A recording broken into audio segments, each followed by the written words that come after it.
saya Habibur Rahman, NIM E1E021226 dari kelas 2H. Di sini saya akan menceritakan sebuah cerita rakyat yang berasal dari Sumatera Barat yang berjudul Malin Kundang.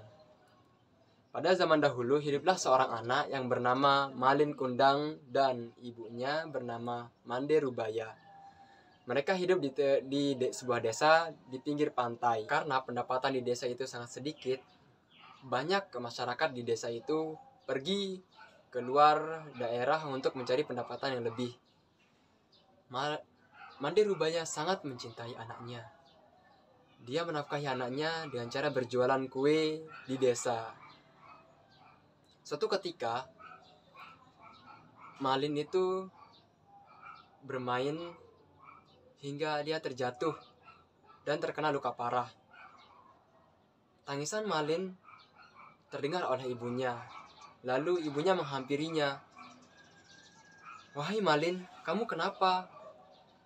"Aku terjatuh, Bu. Aku terluka parah. Tanganku berdarah." Ibunya, "Oh ya, sini nak, aku obati kamu." Dan dia diobati oleh ibunya.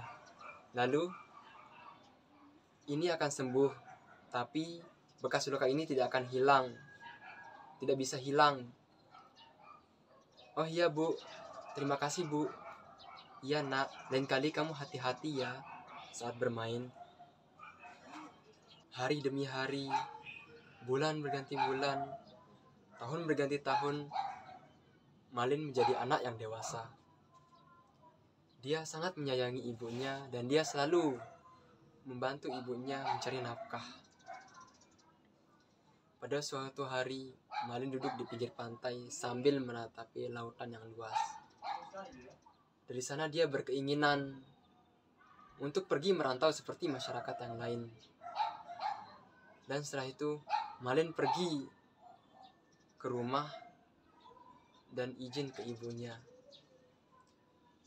"Wahai ibu, aku ingin pergi merantau seperti masyarakat yang lain. Aku ingin bercita-cita merubah nasib aku. Dan kita hidup tidak seperti ini lagi, yang bersusah-susahan. Aku ingin punya rumah yang besar." Dan ibunya sangat menyayangi Malin. Dia tidak mau Malin kenapa-napa. Ibunya berkata, "Duhai anakku, jangan kau pergi ke sana. Ibu takut kamu kenapa-napa. Ibu sudah tua. Ibu ntar hidup sama siapa di sini? Ibu takut kamu kenapa-napa." "Tidak, Ibu. Aku tidak mau hidup seperti ini lagi. Aku ingin merubah nasib aku, Bu. Aku mohon, Ibu, izinkanlah aku pergi, Bu. Aku janji, setelah aku sukses nanti, setelah aku kaya nanti, aku akan kembali ke sini dan membawa Ibu ke rumah aku yang besar." Setelah itu, "Kalau begitu, tekadmu nak. Pergilah, Ibu izinkan kamu. Hati-hatilah nak." "Baik, Ibu." Lalu, esokan harinya, Malin bersiap-siap untuk pergi merantau keluar. Ibunya sangat sedih. Dan setelah itu, Malin menaiki kapal dan pergi. Ibunya selalu menatapi pantai sampai melihat kapal yang dinaiki Malin sudah berlayar ke tengah lautan dan hilang dari ratapannya. Setiap hari, ibunya selalu menatapi jendela yang berhadapan ke pantai sambil berkata, "Wahai anak, kapan kau pulang?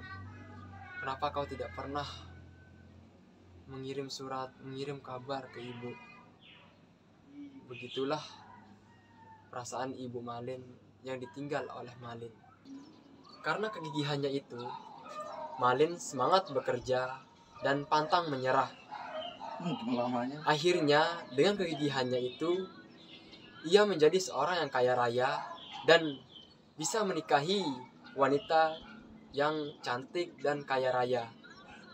Tentang kehidupan Malin yang sekarang sudah mewah dan menjadi seorang yang kaya raya tersebar luas sampai ke kampung halamannya dan terdengar oleh ibunya. Dan ibunya sangat bersyukur anaknya sudah menjadi seorang yang kaya raya dan mengharapkan anaknya secepatnya pulang. Pada suatu hari, Malin mengajak istrinya itu berkunjung ke kampung halamannya. Istriku, ayo kita berkunjung ke kampung halaman kita. Ke kampung halaman aku. Dia mengajak istrinya itu berkunjung ke kampung halamannya dan melihat tempat tinggal Malin yang dulu. Istrinya menjawab, iya, aku pengen refreshing. Sekalian aku itu pergi pariwisata ke kampung halamanmu dan melihat gimana suasana kampung halamanmu.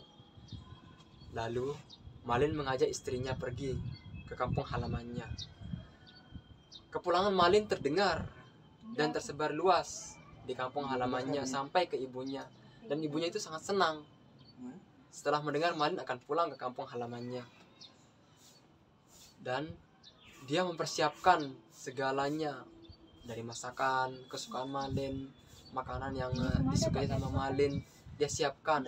Karena begitu senang ibunya itu mendengar Malin pulang ke rumah. Tak lama dari itu, ribut di desa itu karena melihat sebuah kapal megah, mewah akan bersandar di tepi pantai.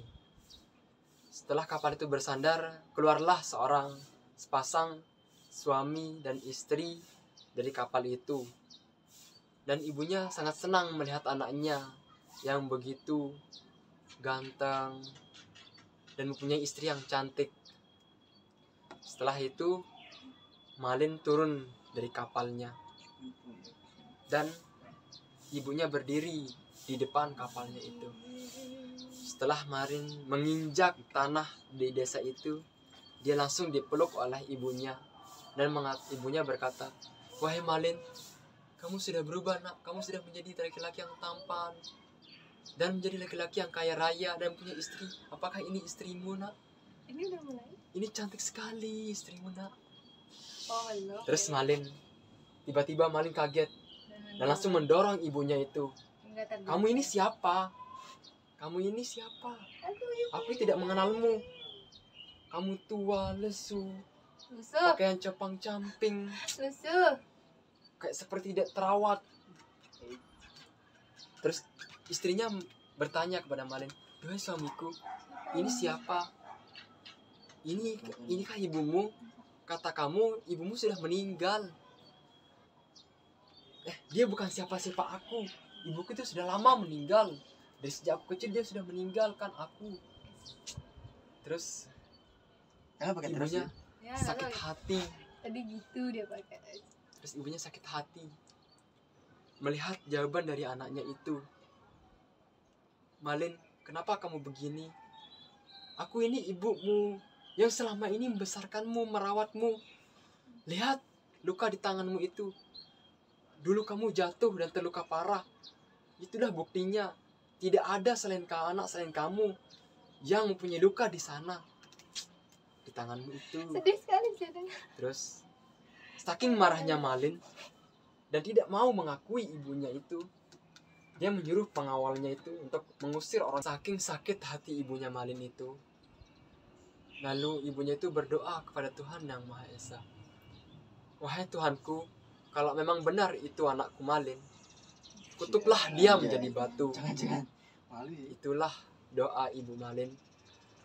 Lalu setelah ibunya itu berdoa, tiba-tiba langit yang cerah mengeluarkan suara gemuruh yang sangat dahsyat. Dan Malin sangat terkejut dengan suara itu. Hah? Kenapa langit yang sangat cerah ini tiba-tiba mengeluarkan suara gemuruh?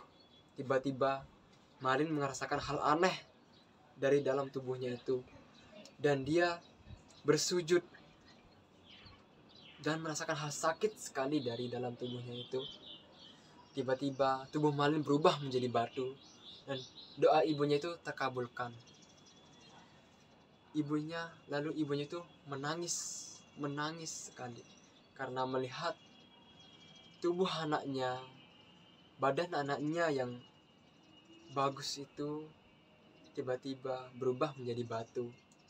Dan dia menyesali dengan hal itu karena dia tidak bisa merubah anaknya menjadi wujud semula seperti sedia kala. Tamat. Jadi, sekian dari cerita rakyat dari Sumatera Barat itu yang berjudul Malin Kundang. Hal atau pesan moral yang bisa kita dapatkan dari cerita itu ialah kita jangan menjadi anak durhaka. Kita harus berbakti kepada orang tua kita, menyayangi kedua orang tua kita, apalagi yang masih orang tuanya masih sempurna. Dan kita harus bersyukur bisa mempunyai kedua orang tua yang sekarang udah sehat. Dia yang membesarkan kita, ibu kita yang merawat kita dari kecil, yang selalu menyayangi kita, menjaga kita, tidak mau melihat kita kenapa-kenapa lah gitu. Sekian yang bisa saya sampaikan dari cerita saya, cerita singkat. Mohon maaf apabila ada kesalahan. Wabillahi taufiq wal hidayah. Assalamualaikum warahmatullahi wabarakatuh.